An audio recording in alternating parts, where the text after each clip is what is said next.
it's that, right? It's that next generation sequencing. So I think you go back, right? You look at medicine in tranches of innovation.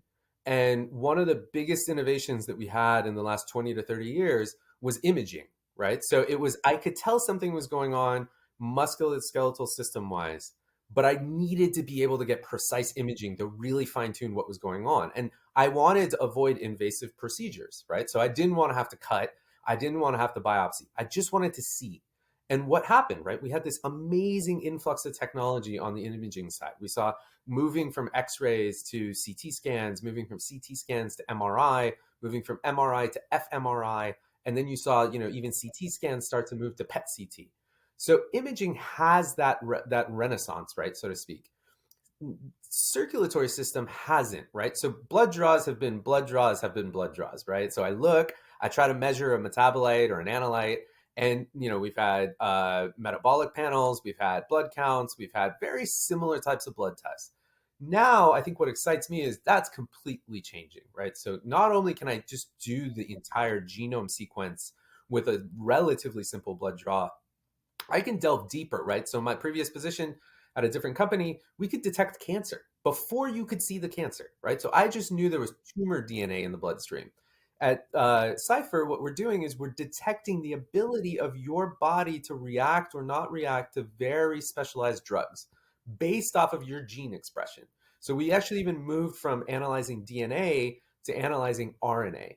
And that's super exciting, right? So if you can do all of that, and you shift towards that earlier detection and that prevention, you become this kind of surveillance system for the physician, right? And not only for the physician, but for the patient. What's happening before it happens?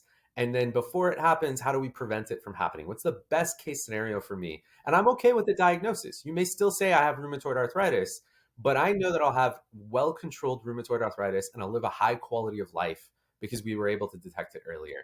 That's extremely exciting, right? So being able to do that at scale, rural, patients that live further away from secondary or tertiary care centers, but all they need is access to phlebotomy and blood draws is pretty unique and pretty neat. And I think that really excites us as well as we kind of build out a full suite of solutions to take advantage of that type of technological innovation. Yeah, that's the neat part, right? So you look at what you can do with precision medicine, right? To your point of understanding what medicine works for the right individual, we shift from treating the disease, right? So I used to have to practice by treating the diagnosis, right? So I had a diabetic patient. Here's what works for diabetic patients for the most part. I had a hypertension patient. Here's what works for hypertension patients. We had combinations, right? Comorbidities. Okay, here's how you treat the diabetic who has hypertension. But none of those were at the individual level, right? So what was actually causing Sam's diabetes? What caused John Doe's hypertension? What caused Jane Doe's diabetes and hypertension? We're moving towards that, right? And the ability for Scipher to really try to shift care from the disease to the individual and really produce the right outcomes, the most efficient care delivery, and the highest level of prevention of these types of disease sequelae that we see. A lot of these types of autoimmune disorders, they're debilitating and they're deadly, right? So diseases that cause all kinds of disability, organs to shut down, transplants, invasive surgeries. How do we prevent all of that? And really creating a roadmap that looks at that. So we start out with RA and we say, okay, here's the test that really helps bring precision medicine to rheumatoid arthritis.